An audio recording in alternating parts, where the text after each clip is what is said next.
Dobar dan, moje ime je Katarina Stanković, ja sam specijalista iridologije.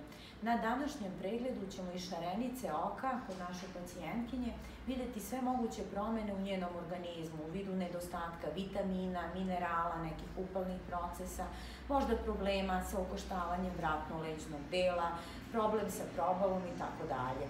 Molim vas, stavite ovde bradu i naslonite čelo, gledajte samo pravo širom otvorenih očiju. Pregled nije bolan, trajeće vrlo kratko. Molim vas, kolegu, ubeležite brojeve 12 na 2, 3 na 2, 4 na 2, 5 na 2, 6 na 2, 7 na 2, 8 na 2, 11 na 2, to je za levo oko, idemo za desno, molim vas, gledajte samo pravo. 1 na 3, 2 na 3, 3 na 3, 5 na 2, 6 na 2, 11 na 3. Hvala, možete pomeriti glavu. Evo ovako, sada ćemo početi sa tumačenjem ovih brojeva, to jest ovih promena koje smo našli u vašem oku. Najpre ovako, prva promena koju ovde mogu zapaziti je zapravo promena koju imate na zubima. Recite mi da li imate nekih problema sa zubima? Imamo problem u ulici raste. Aha, koliko to dugo već traje? Pa i nedelju dana. Aha, dobro.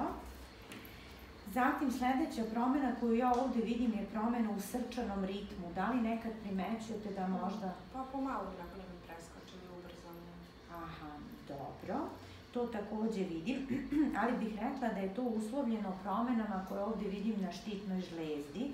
Vidim da samo štitna žlezda malo ima drugačiji ritam u svom radu i da nije baš prilagođena normalnom radu. Recite mi, da li nekad imate problema sa kolenima, da vas bole kolena ili puckaju prilikom? Ako nekad osjećam kad treniram da mi boli. Aha, dobro.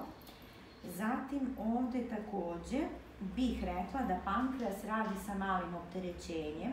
Recite mi da li možda malo više konzumirate slatkiše ili Coca-Cola ili nešto od toga? Mnogo više.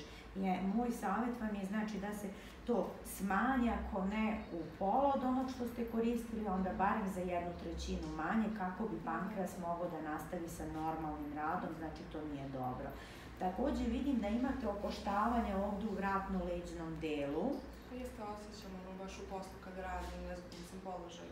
Aha, to je verovatno toga i tu bi bilo jako dobro da uradite minimum nekih 10 masaža za vratno-leđni deo kako biste oslobodili i dobili bolju cirkulaciju krvi i kiseonika do mozga. Znači to takođe vidim da nije najbolje polje. Recite mi ovako, ovde koliko mogu da primetim, vi ste nekako malo više opterećeni psihički. Rekla bih da psihički ovako, mnogo više trošite svoju nervnu energiju od onoga što možete da proizvedete.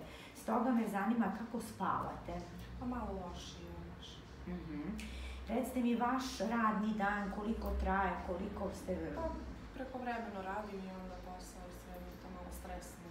Aha, da, tu bih isto takođe savjetovala jedan čaj od matičnjaka kako biste se opustili malo prilikom spavanja.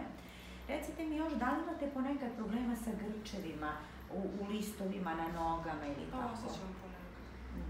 Da, vidim da malo fali nedostatka magnezijuma. Da, jer problem je to tako. Vitamin D vam je takođe malo u manjku, vitamin B6, B12 i B17 takođe vidim da su malo u nedostatku. Stoga bih predložila da napisat ću vam redosled jednu tabelu koju ćete se pridržavati po danima šta ćete od voća konzumirati od povrća kako bismo tu za nekih mesec dana sve nadoknadili. Takođe bih savjetovala neke duge šetnje koje bi bile 3 puta nedeljno u trajanju od sat vremena kako bismo ubrzali vaš metabolizam. Takođe primećujem i promenu na debelom crevu. Vidim da je izlaz iz tankog u debelo crevo, ovde kod vas malo više zaprljam. To dođe od... Jeste, osjećam nekad bolo.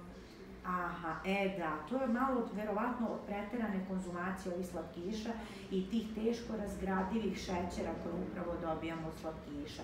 Stoga ću vam takođe napisati jedan recept, jednu biljnu terapiju kako ćete sami te probleme rešiti. Još takođe primećujem da li ponekad imate bolove u ovom delu ovde. Pa osjećam nekako. Da. Rekla bih da je želudac u malom problemu, da je obloga želuca malo oštećena. Stoga me zanima da li ponekad imate problema sa nadimanjem, sa gorušicom možda ili tako. Da, dešava se to. Takođe ću dati tu biljnu preporuku za tu kiselinu koju imate u želucu da je maknete. Eto, to bi ukratko bilo sve što bih vam imala reći. Ja ću sada ispisati terapiju. Hvala.